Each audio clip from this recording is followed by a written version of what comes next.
Hey guys, what's going on today? Bojo here, bringing you guys a NHL 15 hut team build, as I have not made one for you guys in a while. I believe the last team build I made was my actual team build of the online team that I use. So I've had a little bit of time to goof around since I'm done playing hut competitively for the year to make some fun team builds that you guys could possibly try out, because the hut meetings are almost meaningless, right? So this team should actually be pretty able to contend with some of the best players out there in the game.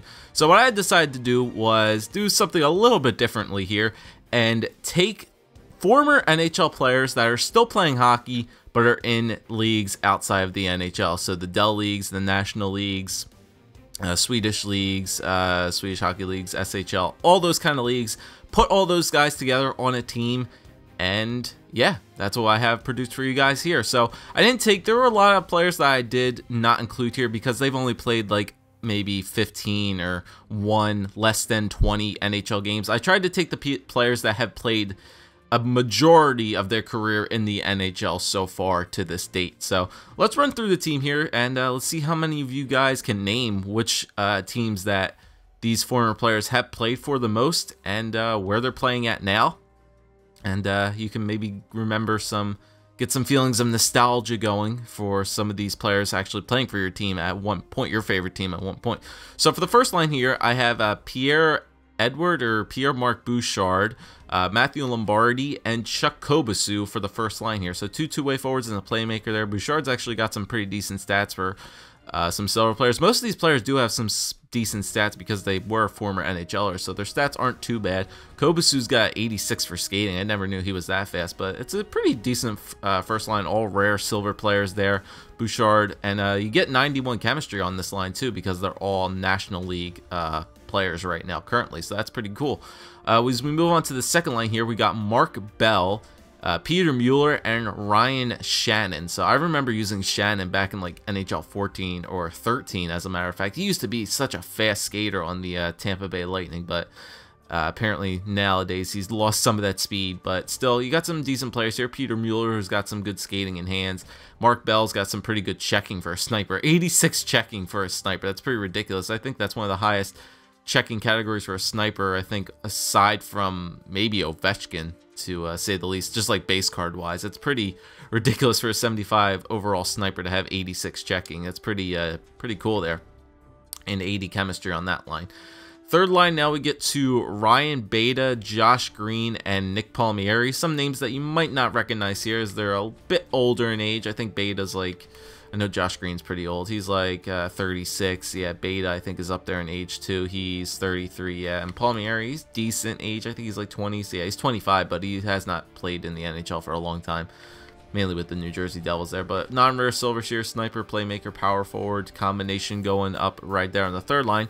And then if we move on to the fourth line, we got some pretty old heads here. I had to throw this guy in there just for my buddy Jojin, so I threw in Bill Sweet, Sammy Paulson, and Tom Wallace, or Tim Wallace, one of those two. I had to throw Sammy Paulson in there. I believe he played for... Did he play for the Flyers at one point? I want to say he did, but correct me if I'm wrong. But Bill Sweet there, Sweet, former Vancouver Canuck right there. Sammy Paulson played for a bunch of teams, and Tim Wallace, former New York Islander right there. So these guys also have 91 chemistry because they are all SHL players. So there you go. You got some varied guys on offense. A lot of, I think there's at least one player from each. No enforcer or grinder, but a lot of playmakers, two-way forwards, and some snipers in there, and a couple power forwards there. So not bad on the offense. As we go to the defense, it's a lot more lower down in rating-wise for the defense, because there's not that many defensive players playing in national leagues other than NHL that have pretty good stats rating. But on the first line, we got Marc-Andre Bergeron and Ryan O'Brien, one of those two. So Bergeron's got all stats above an 80 for a defenseman, which is pretty good for an offensive defenseman. O'Brien's got some good things for a defensive defenseman. A lot of these guys are defensive defensemen, so he's got 88 checking for a 76. That's pretty good. Second pair, we got Mathieu Roy and Chris Campoli. So an offensive defenseman and a two-way defenseman yet again. Decent stats there. And then on the last pair, two more defensive defensemen, and Jeff Wojcicka and Colton Teubert. So Teubert, former Edmonton Oiler, and Wojcicka, believe he used to be in the Washington Capitals farm system, so I think he used to play for the Hershey Bears, but now he's playing for the Augsburg Panthers. So 74 and 72 for there. Pretty good checking categories for each. So there you go, right there. You got 91 chemistry with on the first pair, 58 on the next pair, and then 63 on the last pair. Not that many good defensive former NHLers playing in national leagues. And then if we move on to the goaltenders, some guys that you guys may remember. Cristobal Huet and Chris Mason. So Chris Mason, a former Nashville Predator, I believe. He played a lot of games in Nashville.